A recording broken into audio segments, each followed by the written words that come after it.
نحمده ونصلي ونسلم على رسوله الكريم اما بعد اعوذ باللہ من الشیطان الرجیم بسم اللہ الرحمن الرحیم۔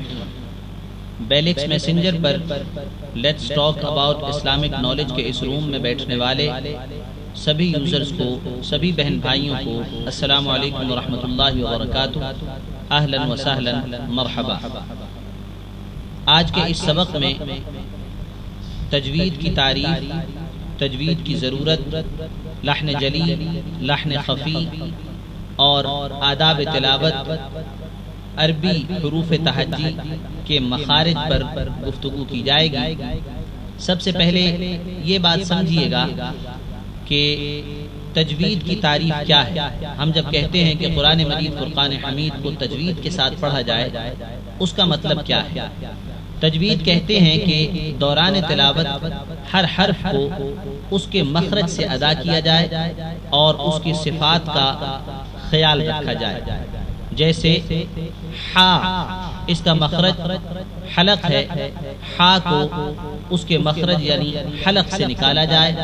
را کو پر پڑھنا ہے یعنی موٹا پڑھنا ہے تو را کو موٹا پڑھا جائے۔ اعوذ برب الناس میں نون پر غنہ ہونا ہے تو وہاں پر غنہ کیا جائے۔ والصافات میں مد ہونی ہے، وہاں پر مد کی جائے۔ ان تمام رول اور ریگولیشنز کے ساتھ قرآن مجید کی تلاوت کرنے کو با تجوید قرآن مجید پڑھنا کہا جاتا ہے۔ تجوید کی ضرورت کیوں پیش آتی ہے؟ بغیر تجوید قرآن مجید کیوں نہیں پڑھا جا سکتا؟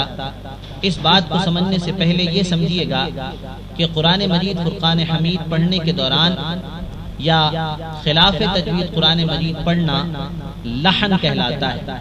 لحن کا معنی غلطی، اور لحن کی پھر دو قسمیں ہیں، ایک لحن جلی اور دوسرے نمبر پر لحن خفی۔ لحن جلی کا مطلب بڑی غلطی اور لحن خفی کا مطلب چھوٹی غلطی۔ لحن جلی کون سی غلطی کو کہا جاتا ہے؟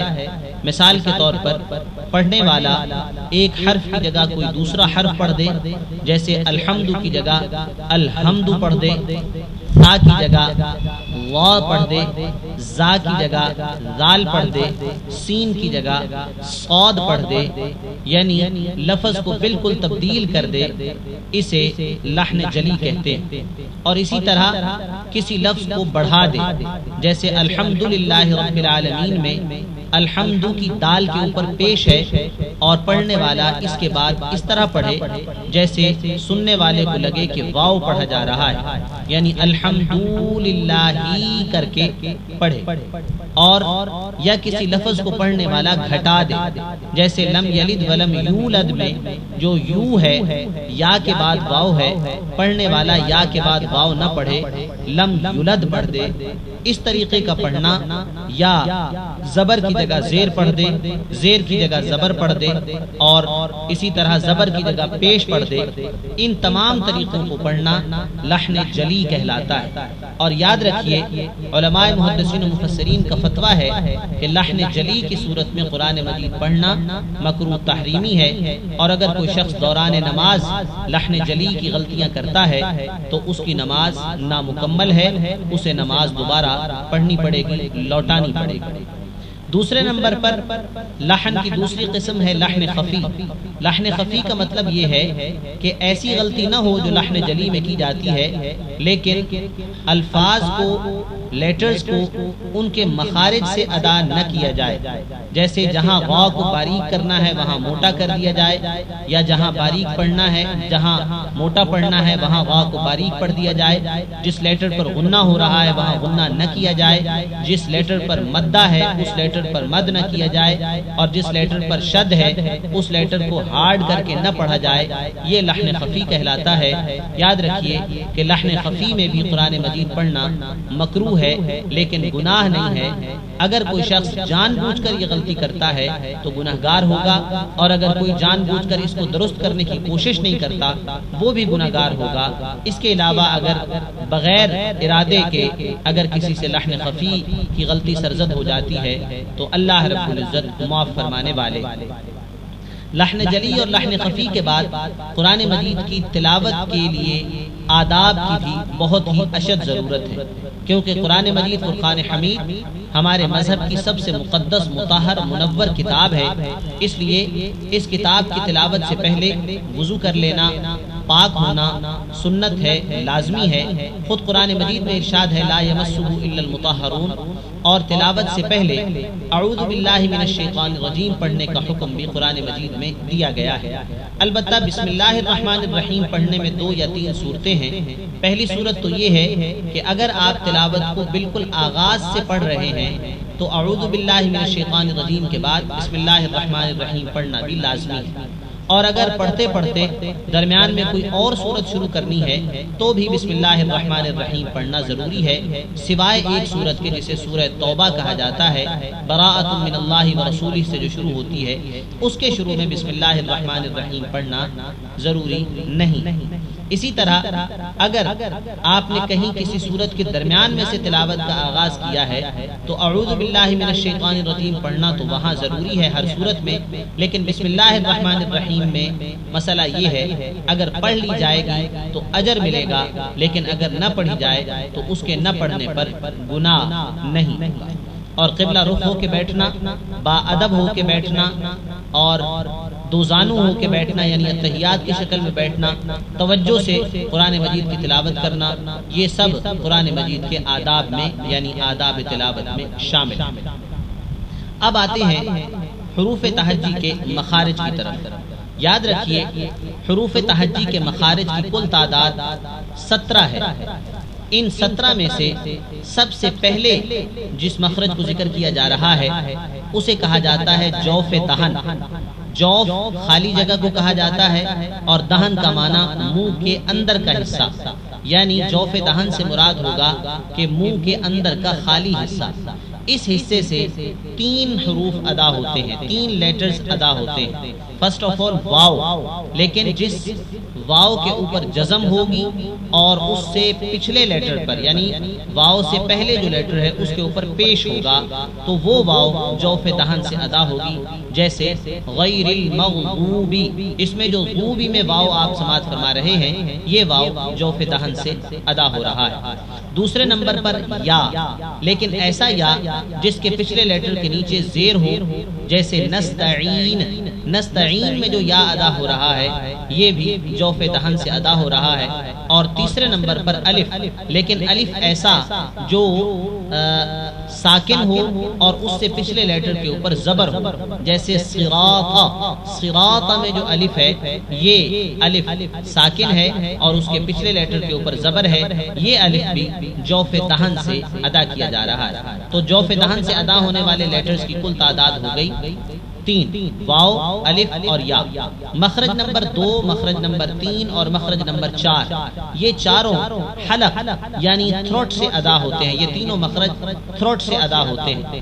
تھروٹ کے ہم یہاں پر 3 حصے کر لیں گے۔ سب سے پہلے اقصی حلق یعنی لوئر تھریڈز، جو تھروٹ کا وہ حصہ جو سینے کی جانب ہوتا ہے، اس سے 2 حروف ادا ہوتے ہیں، نمبر 1 حمزہ اور نمبر 2 ہا۔ اور مخرج نمبر 3 سینٹر آف تھروٹ یعنی حلق کا درمیان کا حصہ، اس سے بھی 2 حروف ادا ہوتے ہیں، عین اور ہا۔ اور مخرج نمبر 4 اپر تھروٹ یا سٹارٹ آف تھروٹ یعنی حلق کا بالکل اوپر والا حصہ جسے ادنا حلق بھی کہا جاتا ہے، جو منہ کی طرف ہوتا ہے، اس سے بھی 2 لیٹرز ادا ہوتے ہیں، غین اور خا۔ ان 6 لیٹرز کو یعنی حمزہ ہا، عین ہا اور غین خا کو لیٹرز آف تھروٹ بھی کہا جاتا ہے، حروف حلقی بھی ان لیٹرز کو کہا جاتا ہے۔ مخرج نمبر 5 لحات، لحات کہا جاتا ہے منہ کے اندر حلق کے آغاز پر اور زبان کے آغاز پر ایک گوشت کا ٹکڑا لٹکا ہوا ہوتا ہے، جسے انگلش میں یو ولا کہا جاتا ہے یا اردو زبان میں چھوٹی زبان یا کوا بھی کہا جاتا ہے۔ اس کے بالکل نزدیک ہی زبان کی جڑ ہوتی ہے، وہاں زبان کی جڑ کو اگر آپ اوپر تالو سے ٹچ کر دیں تو لفظ قاف ادا ہوتا ہے، یہ قاف کا مخرج ہے، اور قاف جس کے اوپر 2 ڈاٹ ہوتے ہیں۔ لفظ قاف زبان کی جڑ اور اوپر کا تالو جب یہ دونوں آپس میں ٹکرا جائیں تو قاف ادا ہوتا ہے۔ مخرج نمبر 6، قاف کے مخرج سے تھوڑا آگے زبان کی جڑ سے تھوڑا اگلی جانب منہ کی جانب دانتوں کی جانب زبان کو اگر تالو سے ٹچ کریں تو لفظ کاف ادا ہوتا ہے۔ کاف ایسا کاف جو وداؤٹ ڈاٹ ہوتا ہے، جو کتاب میں یا کپڑے میں استعمال کیا جاتا ہے، کپڑے کے لیٹر میں۔ ان دونوں حروف کو حروف لہائیہ کہا جاتا ہے۔ لہائیہ۔ مخرج نمبر 7، وسط زبان یعنی سینٹر آف ٹنگ، زبان کا بالکل درمیان کا حصہ۔ اس درمیان کے حصے کو اگر اوپر تالو سے ٹچ کیا جائے تو 3 لیٹرز ادا ہوتے ہیں۔ فرسٹ آف آل جیم، جیم جس کے درمیان میں ایک نقطہ ہوتا ہے، جیم۔ جب اس کو آپ ادا کرتے ہیں تو سینٹر آف ٹنگ یعنی زبان کا درمیان کا حصہ اوپر تالو سے ٹکرا جاتا ہے۔ اور دوسرے نمبر پر شین، شین جس کے اوپر 3 ڈاٹ ہوتے ہیں، جب اس کو ادا کیا جائے تو بھی زبان کا درمیان کا حصہ یعنی سینٹر آف ٹنگ یہ اوپر تالو سے ٹچ کر جاتا ہے۔ اور تیسرے نمبر پر یا، لیکن یا وہ والا یا نہیں جو جوف دہن یعنی مخرج نمبر 1 میں بیان کر دیا گیا، وہ یا وہ والا تھا جو ساکن ہو یعنی جس کے اوپر جزم ہو، جس کے اوپر کوئی حرکت نہ ہو۔ یہاں مخرج نمبر 7 میں سینٹر آف ٹنگ میں جو یا بیان کیا جا رہا ہے یہ وہ یا ہے جو متحرک ہو یعنی جس کے اوپر حرکت ہو، زبر ہو، زیر ہو یا پیش ہو، جیسے ایاکا، ایاکا میں جو یا ہے اس کے اوپر زبر ہے۔ یہ یا جب آپ ادا کریں گے تو زبان کا درمیان کا حصہ یعنی سینٹر آف ٹنگ جو ہے وہ اوپر تالو سے ٹچ کر جاتا ہے۔ ان 3 لیٹرز کو حروف شجریہ کہا جاتا ہے۔ حروف شجریہ۔ ان 7 مخارج کو ایک دفعہ پھر سماعت فرما لیجئے۔ مخرج نمبر 1 جوف دہن، اس سے 3 لیٹرز ادا ہوتے ہیں، واو، الف اور یا، جبکہ یہ ساکن ہو اور ان کے ماقبل کی حرکت یعنی ان سے پہلے لیٹرز کی حرکت ان کے موافق ہو، واو کے پیچھے پیش ہو، یا کے پیچھے زیر ہو اور الف کے پیچھے زبر۔ مخرج نمبر 2، 3 اور 4 انہیں لیٹرز آف تھروٹ کہا جاتا ہے۔ حلق کے بالکل سینے کی جانب والے حصے سے حمزہ اور ہا، درمیان والے حصے سے عین اور ہا، اور اوپر والے حصے سے غین اور خا ادا ہوتے ہیں۔ مخرج نمبر 5 اور مخرج نمبر 6 ان دونوں لیٹرز کو حروف لہائیہ کہا جاتا ہے۔ زبان کی جڑ جب اوپر کے تالو سے ٹکرائے تو لفظ قاف ادا ہوتا ہے، اور اگر اس مخرج سے تھوڑا آگے منہ کی جانب زبان اوپر تالو سے ٹکرائے تو لفظ کاف ادا ہوتا ہے۔ اور مخرج نمبر 7 جو ہے وہ 3 لیٹرز ہیں، جیم، شین اور یا۔ ان 3 لیٹرز کو حروف شجریہ کہا جاتا ہے۔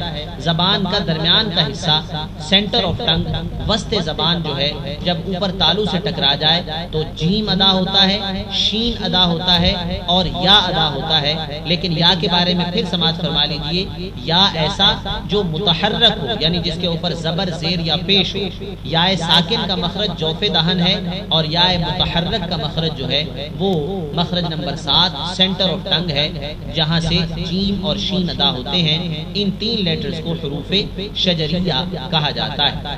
کل مخارج کی تعداد 17 ہے، جن میں سے 7 اس پہلے حصے میں آپ نے سماعت فرما لیے ہیں۔ اگلے جو مخارج باقی ہیں انشاءاللہ العزیز وہ آئندہ والے سبق میں بیان کیے جائیں گے۔